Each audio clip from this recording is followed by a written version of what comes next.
Kia ora koutou, no mai hoki mai ki te kōrero or Fly to the Nix. Welcome back to everyone to the Fly to the Nix podcast. Denise and I are here today with a very special guest, Maia Jackman, football fern phenom back in the day, which was not all that long ago. Mum, partner, football player, TV personality, and on and on and on and on. So, tēnā koe Maia. No mai haere mai. Thank you for having me. This is cool. Awesome. Yeah. Thanks for those kind words. So, for those of you who may not have met Maia, she debuted for the Football Ferns at the very tender age of 17. And then had a career spanning more than 50 caps for the Football Ferns, including some World Cups and some Olympics. And is the only New Zealand woman footballer to have been selected for a World All-Stars team. So very impressive CV. Yeah, no, that was cool. That was one of my highlights for sure. So thinking about so we're just going to focus on the football side. So thinking of yourself as a footballer, how do you describe Maia as a footballer in 3 words? What characteristics or traits would you say? Yeah, those are the 3. Determined, fit, and how do you say we'll give 100% in a word? Whatever word that is. Determined all the time. Yeah, you got me. Yeah, I don't know. We'll give consistent. Yeah. So, and that's you off the field as well? Yes, yep. That is me off the field. Yeah. Fit off the field? Yes. I have to keep up with my daughter. How old is she? She's 8, will be 9 this year. Yep. Get your sneakers on for that one. Yeah, they're on constantly. Very cool. Just thinking back to when you started out with the Ferns, what can you remember about that first match when you came out and debuted for the Ferns? Everything actually, because it's such a monumental moment of your career, your debut. So it was in Long Island, New York, in America, and it was on a pretty bad gridiron field full of geese poo, a couple of syringes, and the posts were still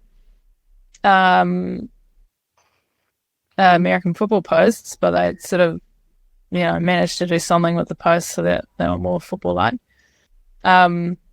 So yeah, and then that was that was like the US were number 1 at the time. They'd won the World Cup in 91. So for me to be able to be playing against these icon women that I'd watched in the Women's World Cup 1991 inaugural was like friggin' epic. So the fact that the field wasn't that great was not a big deal. Like, I'd played on worse other than syringes. I haven't seen too many of those, but my debut was against Canada, and we had the ground announcer, which we never had back home, so that was cool. And we were all lined up, and he was like, Maia Jackman, number 15, and I'm like, oh, shoot, that's me. I'm number 15. I better stand forward.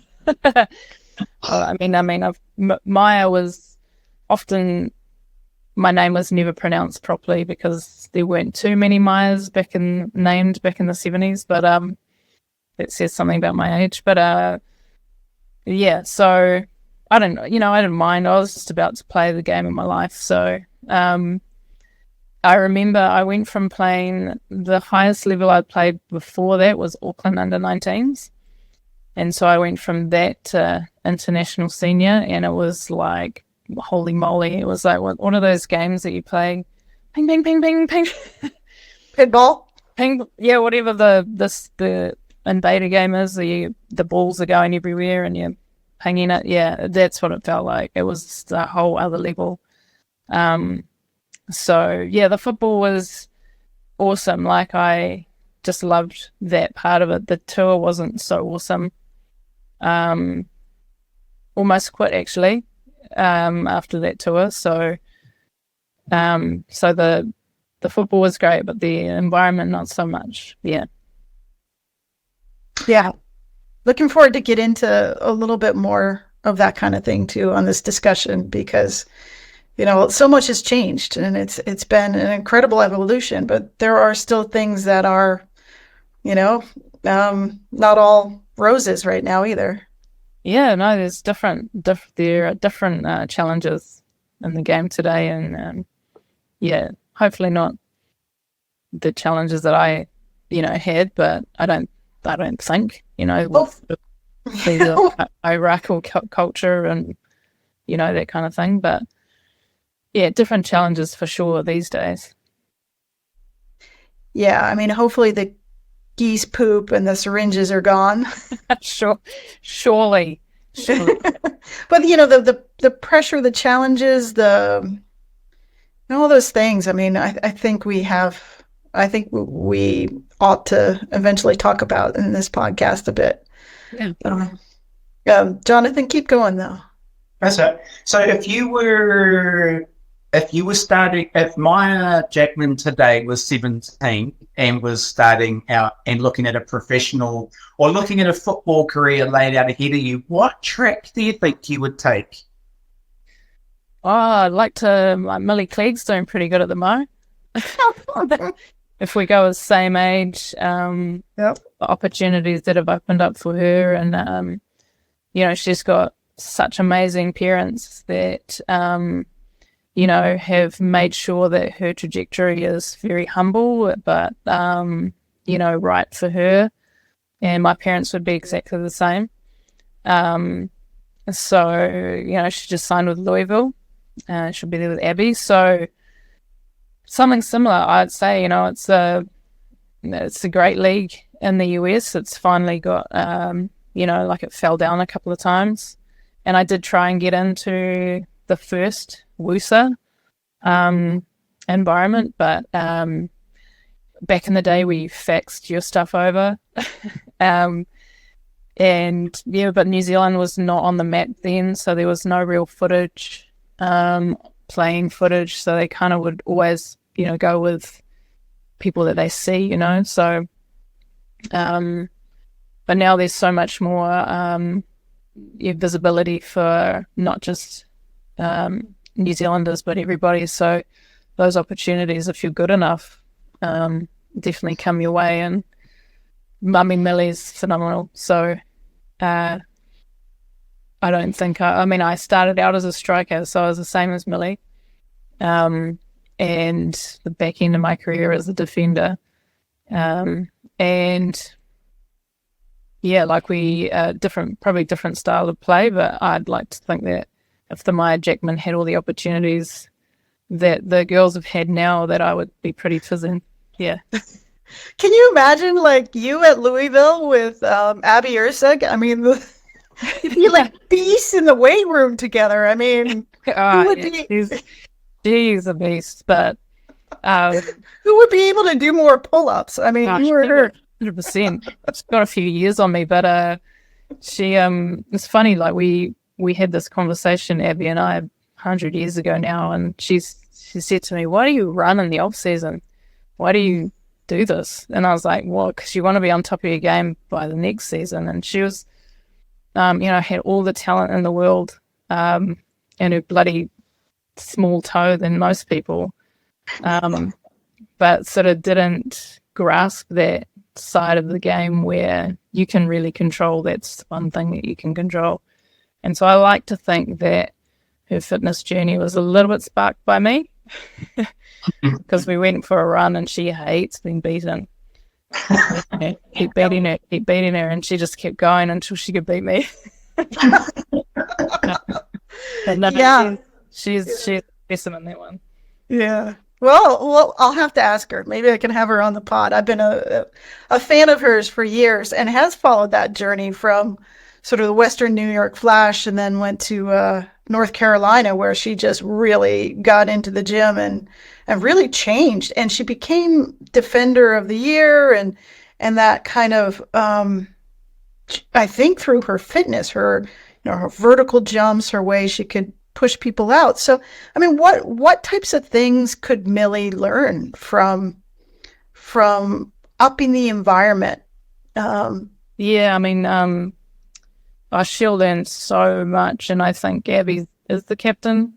I mean, wherever she goes, she becomes the captain. There's a reason for that, but I think having Abby there will be good because it's another Kiwi, and I'm 100% sure Abby will take her under her wing. But yeah, I think I mean she'll learn so much being in that environment, and you know what they need, what level they need to be at consistently. So, but I feel like Millie, she's I mean her mum played hockey for New Zealand, and her level of everything. Her mum was just like up here, and Millie's like, you know, the apple doesn't fall far from the tree. And so I feel like she'll just be honing something that's already there, you know, like she has a quality that you kind of can't, you know, you either got it or you don't. And I feel like Millie's that player. But to be in that environment with those players and playing against, you know, like Gotham's going to have like a insane team. Gotham. You know, playing up against the best players in the world on a daily basis, that can only be good. Yeah. And a 3-year contract, which is pretty phenomenal, actually. Yeah, youngest ever. But she, you know, and you got to remember she is young. She's got maturity on her that's beyond her years, but you know, still you got to remember that she's 17. So, they will hopefully. I'm sure they will, you know, nurture that too. Yeah, I got to interview Millie with being from the Impetus side, and she was just a really lovely girl, young woman, and very humble. And it was a really nice discussion of how grateful she was of everyone who helped her. And I think that's a very nice approach to have to a career. Yeah, no, yeah, definitely. And such a humble family, so good beginnings. Thinking about the fact that Millie is so young and the Football Ferns as an international team have been in transition and there's a lot more younger players in there now, what advice would you give the younger players for handling the pressure and being in the spotlight? What have you learnt over the years? Well, geez, that's a good question. Because I guess, you know, like most of my career, I wasn't in the spotlight. It wasn't a well-known sport, and it was a minority sport, and the visibility was very low. So it wasn't until I was 26, when things sort of kicked off more for me. So I was, 9 years on from my first cap. So I guess they have different pressures now to what I would have had at 17. But still, it's like years do give you some type of maturity to be able to handle different situations. But you do have older players coming in for the first time that have never, played in front of massive crowds and things like that. And for me, the biggest thing is you can only control the things you can control. And so those are the things that you really need to focus and put your energy into. There's so much that you can't control. And if you focus on or get distracted by those things, then, then you get lost. So just staying with those things that you can control is really important, especially when there's a lot of pressure on you, and make sure that you have the right people around you supporting you, and that is so much more now. Like, we had nobody, like you had your mum and your dad and your neighbour's dog at your game. Maybe not just some random dog. But yeah, just having the right people around you that have your back 100%, that can also tell you the hard things. It's not always the things that you want to hear. Sometimes there's things that that constructive criticism that people close to you can give you, or the right people. Yeah, I mean, as fans, we don't really know what's going on behind the scenes, and it's always a tricky thing. Like, how do you be a fan? Like, do you talk about the players? Do you not talk about the players? Do you only talk about the players in a positive way? Do you can you talk about the older players in a certain way, or do you just, show up and cheer? And, it's a tricky journey to be a fan. I mean, any comments on how to be the best fan? How to be the best fan? I guess I'm a fan for different things. So, as well, and I'm a fan of women's football, too. So, I don't know, just giving some good energy like that. You're not like, people that are fans are supposed to be positive, and give that good energy. So whatever good energy looks like for you, like you're not going to know everything about everybody. And often you'll only know about what you read in the media, and often that's very skewed in a way that, is a good story. There's been times where I've been portrayed in a way that I was like, what the heck? And so you can't believe everything that you read, and just know that the athletes that you're supporting are human at the end of the day.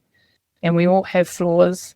And nobody's perfect, and so you can't expect them to be perfect. So you just be a fan for people that are perfectly imperfect, just like you. They're just like you. They're just like me, except that they're in a sort of a elevated area where they're being watched more, and it's the hardest job in the world, because there's no job like sport where you're having the best day one day and the worst day the next day, and you're getting criticized daily for your work, whether it's good or bad. And it's very up and down, and there's not many jobs like it.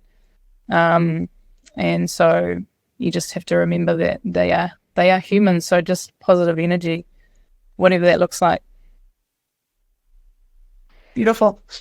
It's a tricky question, it's one that we grapple with as fans of the game, particularly of fans of the Wellington Phoenix, where they had a couple of seasons where they lost a lot, and they felt like, they were a team, and then there's a different kind of pressure where you start winning. Yeah. And then fans are like, you're winning. Yes. And then everyone gets on your bandwagon, don't they? And then I guess who the real fans are, because they'll be with you thick and thin. But also with women's sport, I always encourage people to get on the bandwagon. I don't care how many people are on the bandwagon, the more the merrier. So for those girls, and it's going to take longer than a year or two for the Phoenix women to, be a consistent team and try and find that, formula that works more often than not. And I think it takes, they say, about 5 years. And it also depends whether the coach is in and out and up or down, or there's lots of changing cogs all the time. Done with it? Just, I'm just musing on that. I'd like that. These are all the things and the philosophies and the conversations that we have in the background. Is how do we support, and support the team, support the players. And so last year we had the Women's World Cup was right here on home soil.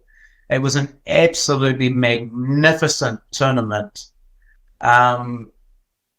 Where does New Zealand football go from here for the women's game, do you think? What would you like? How long's a piece of string?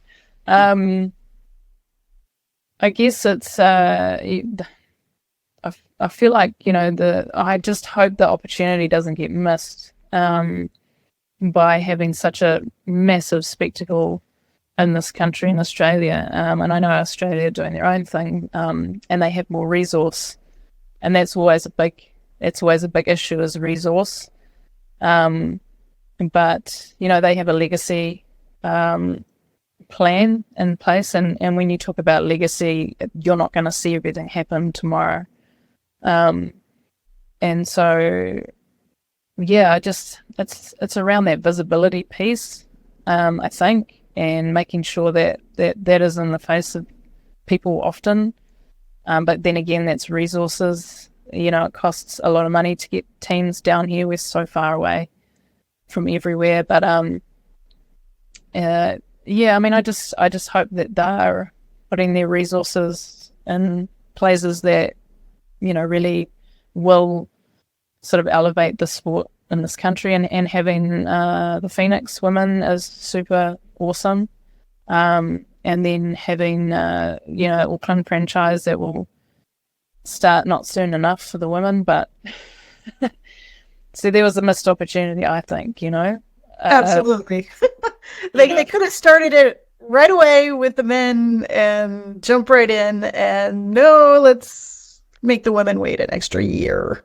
Yeah, because I think we all know that men's sport will take, and it's a different product to women's sport, but off the back of the World Cup and that momentum that was happening, if you're gonna, I think he just wants to start with one and do it properly, or do it with the women and do that really well, and just change the narrative for once, and be brave and do that, because that narrative of people don't watch women's football. Well, we last year just showed people watch women's football if they're given the platform and the right juice and everything. So that was a missed. I feel like a missed opportunity, but you know what? At least it's in the pipeline, and that's another team that will, bring more, amazing players into the realm of New Zealand football, and hopefully get more players from around the world that are, in their off-season-ish from their big seasons coming in, and hopefully Auckland do it really well, but who knows? But yeah, and I just love that. My daughter is not into football, but she made it good kind of at the final. She said, "Mum, if I can take three things away," these are her words. The girls are they don't give up. They get up no matter what, and they're amazing. And I was like, if you took three things from there, and that for her is normal. That is normal, and 75,000 people watching women play football is normal for her. And if we can carry that on for the next generation, that's normal, because that is not normal for me. Like when the Football Ferns won that first game against Norway, I was losing my shit. Can I swear? Absolutely. Shit, I was I had my little poi. I was smacking it because it was like 1 minute to go, but really there was 11, and it turned into 13. And I said to Sarai Behrman, who came and sat with me and Sarah Gregorius because she couldn't sit in the tribune any longer and be neutral. She had to come down, and she's like, "There's just 1 minute to go," and I'm like, "No, there is not just one." I was saying 5. And then it just went on, and oh my God, I was losing it, and and my daughter started crying because she's like, "What is wrong with my mum?" and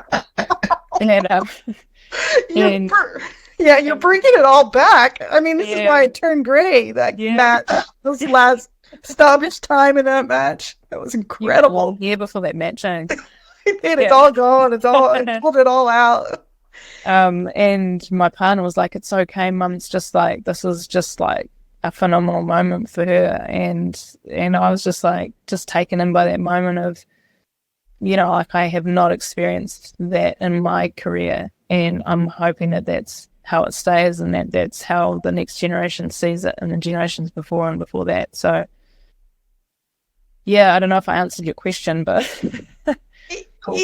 It's the future. That memory will be seared in New Zealand's history for as long as, people witnessed it. And I think that's beautiful.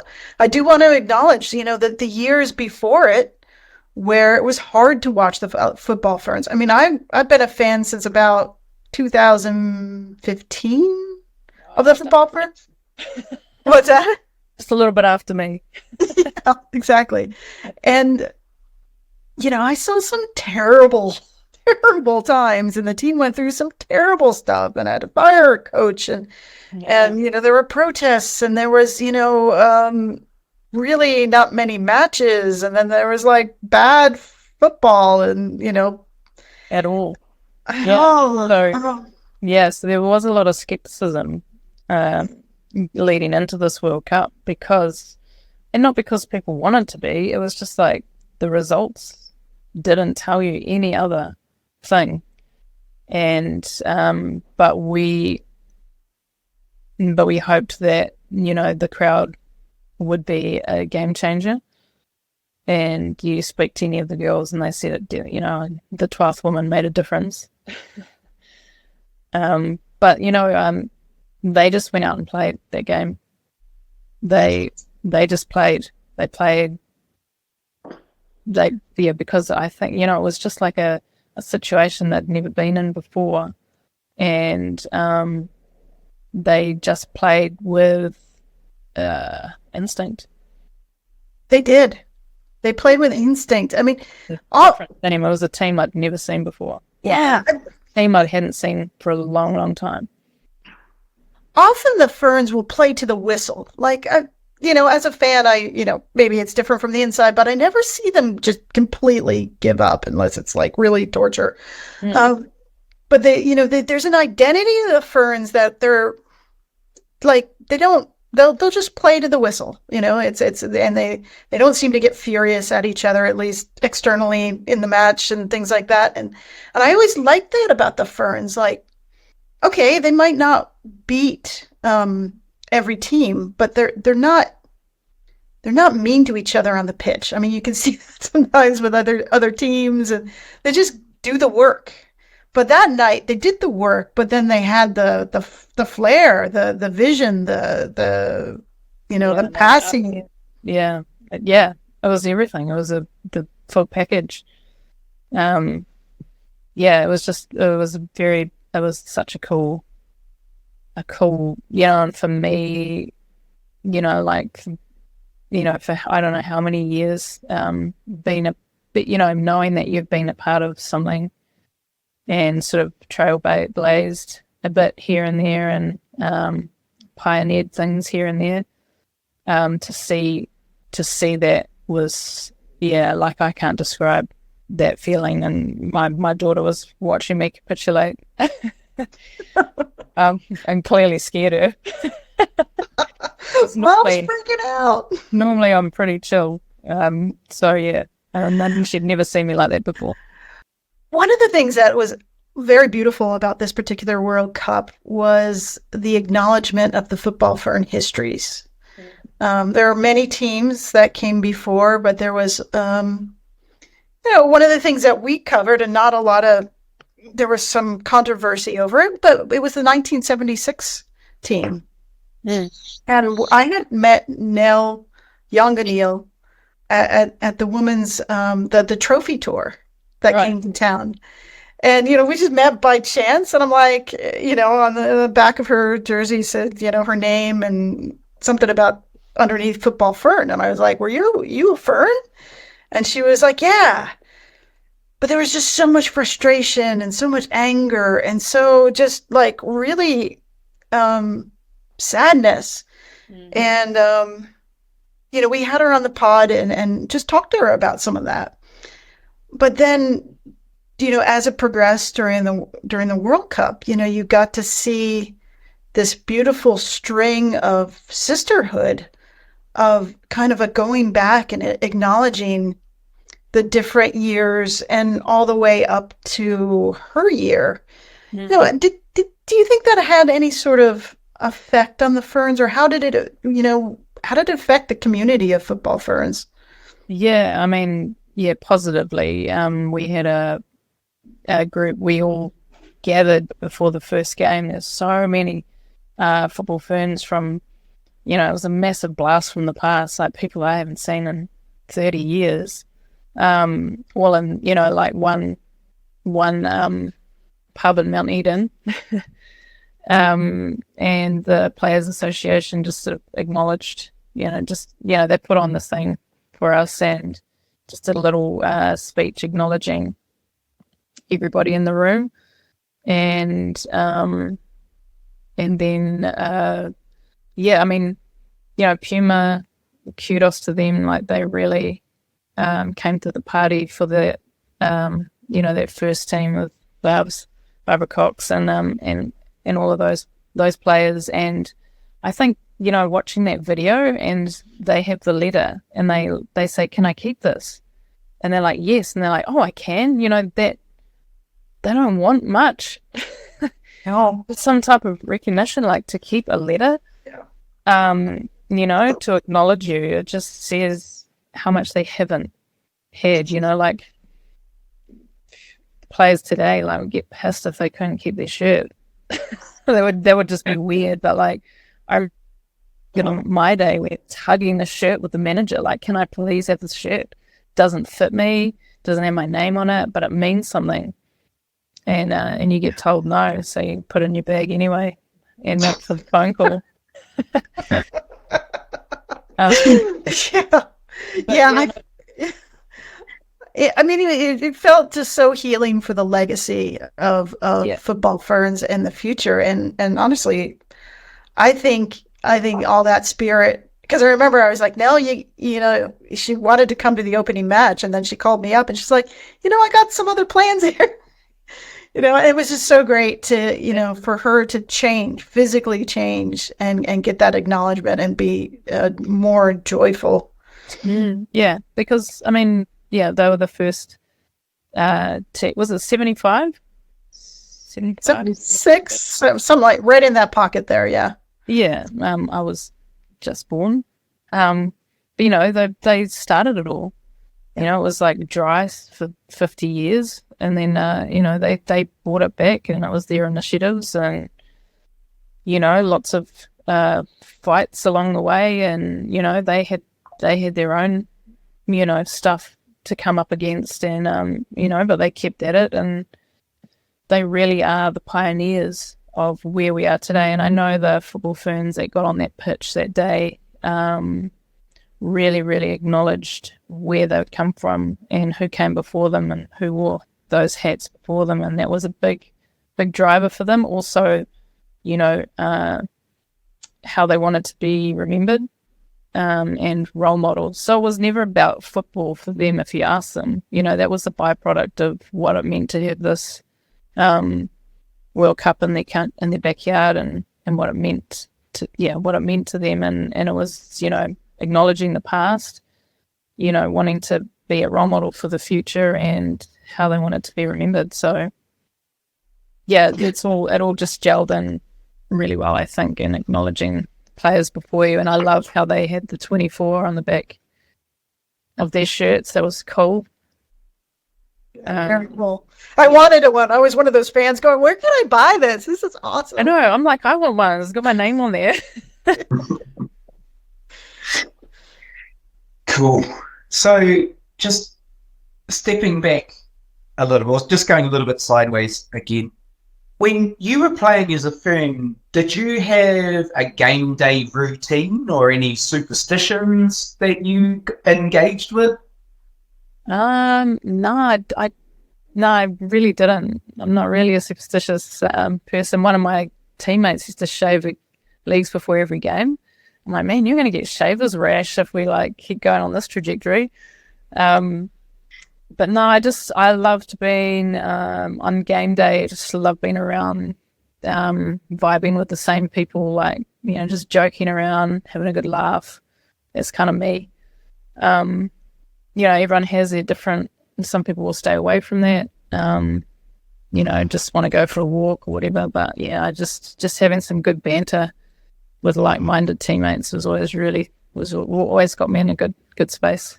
But nothing really routine-y. So when you're thinking about some banter, who was someone good that would you could go back and forth with?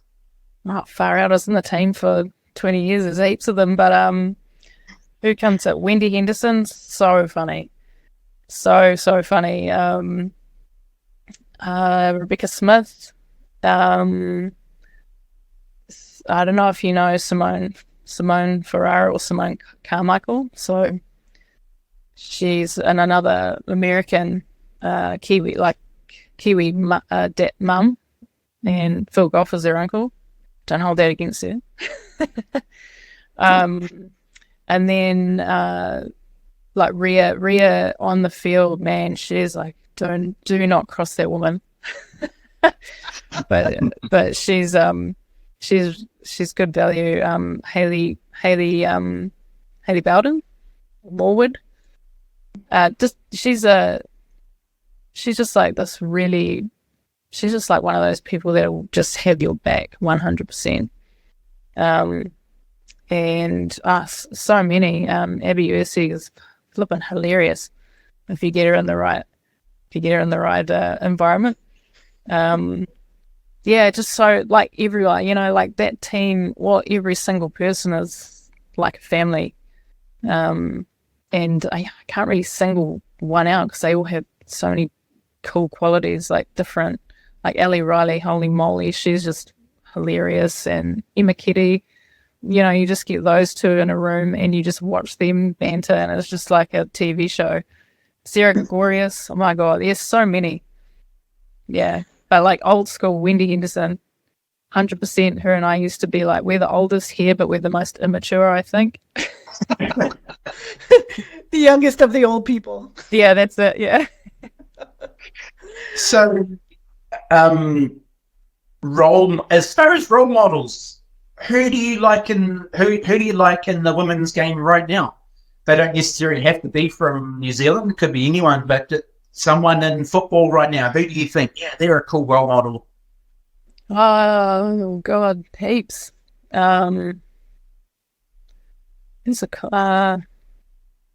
Geez, I can't even think. There's too many names flicking through my head at high speed. I can't put my finger on one. There's a lot of role models for different reasons. You've got to say, even though she's just retired, but Megan Rapinoe, transcends football on so many levels. She's just one that obviously comes to mind for many people.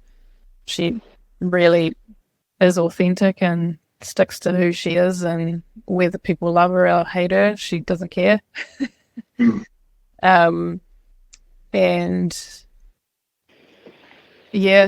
think, there's so many. There's you couldn't say this like 5-10 years ago. You'd be like, I don't know.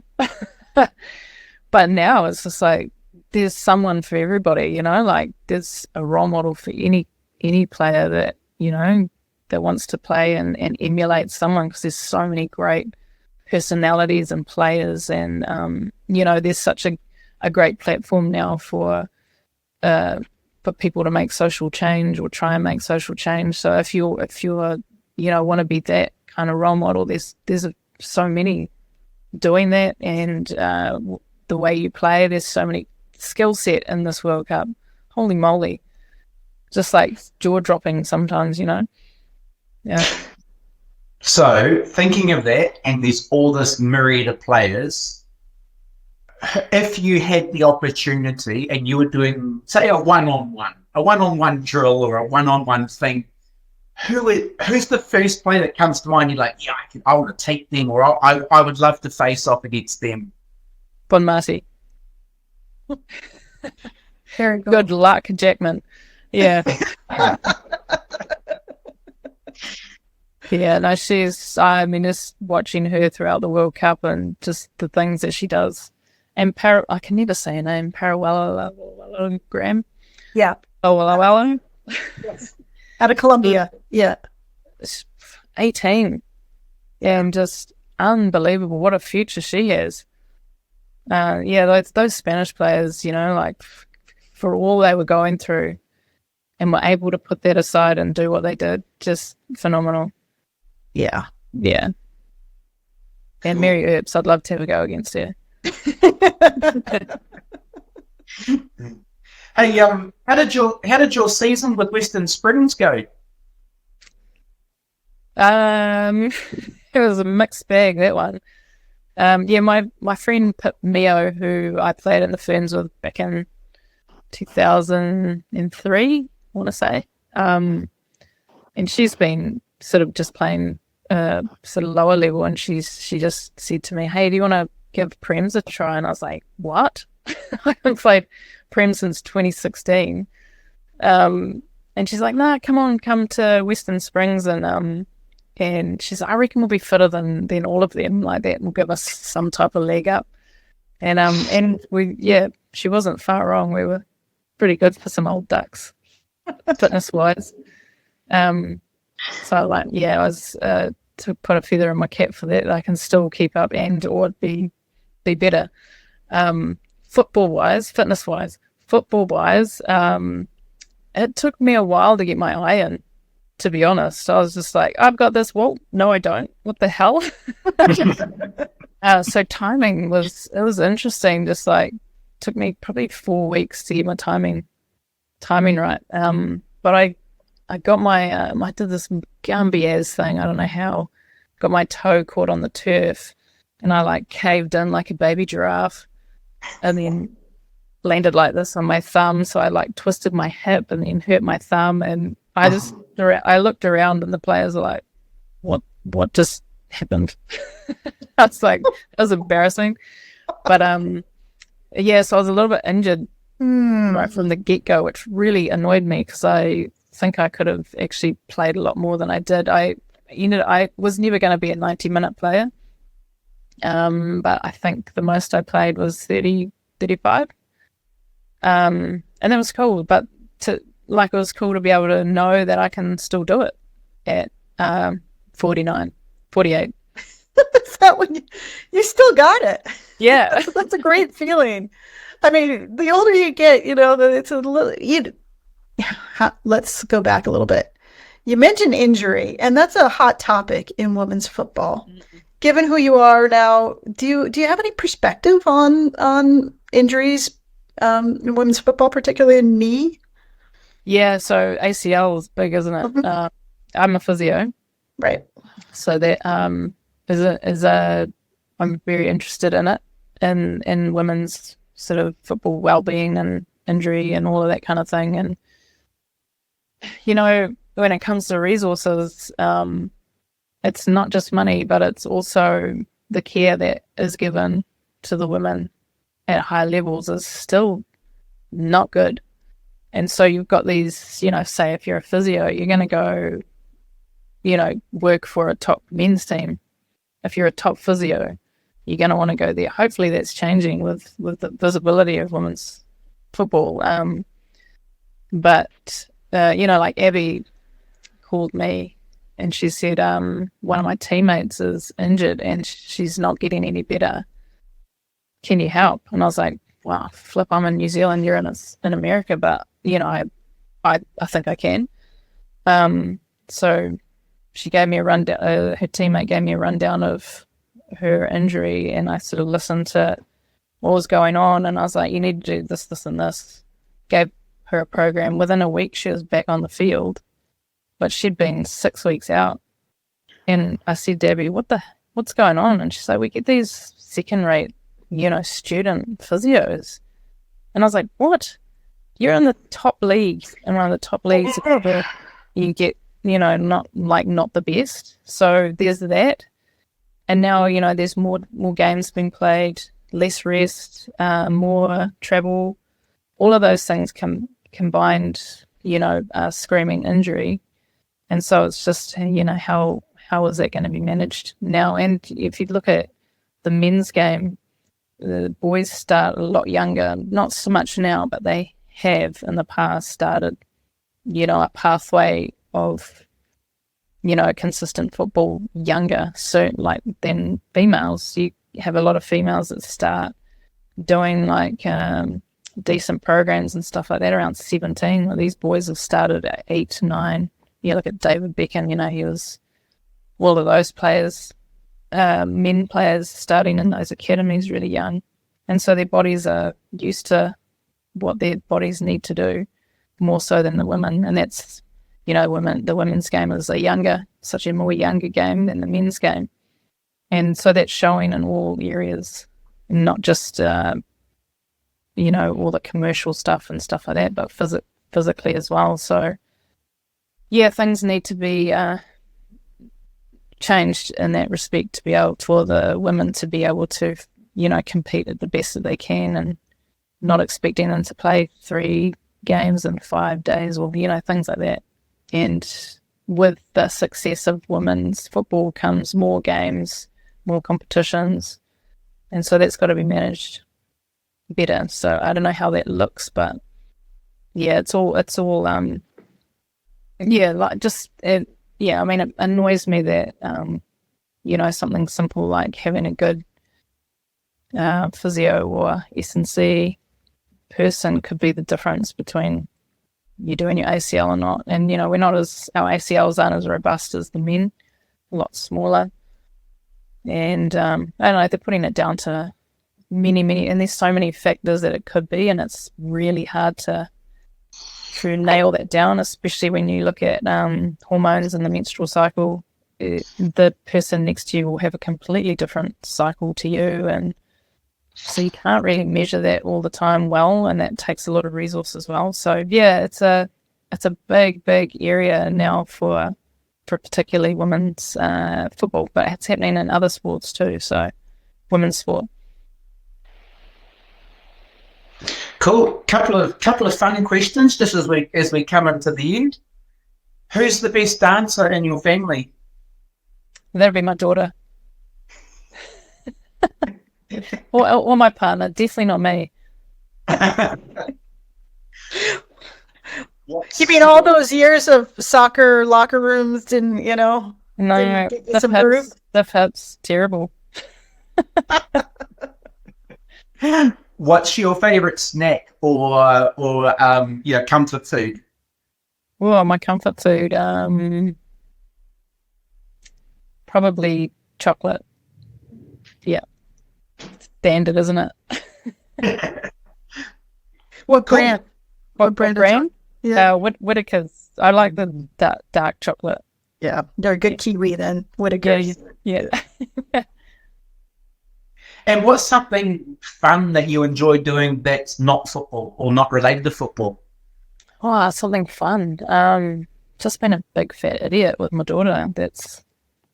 That we always have a good laugh. But just I just love getting out and going to the beach. So this summer has been perfect. And just spending time with really good people is what I deem fun, because guarantee we'll have a lot of laughs if I'm with the right ones.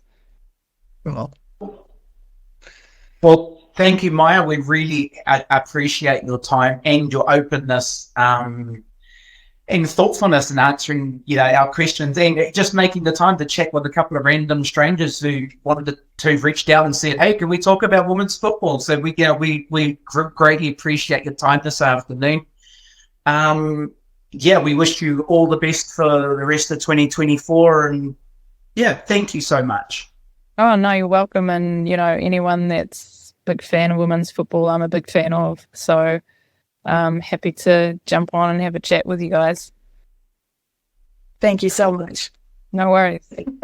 Have a great rest of your guys' year as well, and I'm sure I'll banter back and forth on Instagram somewhere. Jonathan's very good at that. Yeah. On the Twitter shit. I don't know who I'm talking to, but now I probably Jonathan. Based of the name, yeah. Yeah. Wonderful. All right.